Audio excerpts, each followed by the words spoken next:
போதுமா?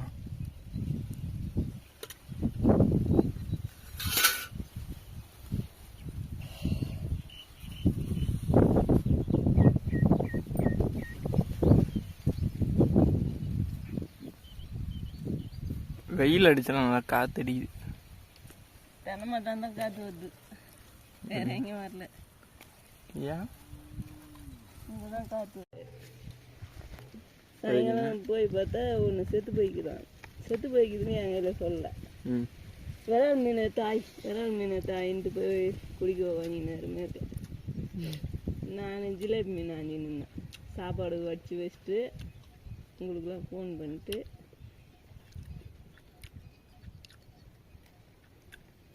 அதுக்கப்புறம் எடுத்து ஜிலேபி மீன் வாங்கினேன். அவர் வந்து பார்த்துட்டேன். நான் குத்து வாங்கி வந்தேன். விரால் மீன் சும்மா கந்த குத்த மீனை எடுத்தாந்து ஆயிரம் இது ஆயிலையே. பெருமாவோட கொடுத்தாங்க ஜிலேபி. காவையில் நிறைய மேஞ்சி கிடக்குதுன்னு. இங்கே கூட மேஞ்சிருந்துமா அந்த காவலை. முந்தா நான் கண்டிஷன் கிட்ட எத்துமோன்னாங்க. வேணான்ட்டு போயிட்டேன். அப்பா அம்மா இது ஆயிடுச்சா?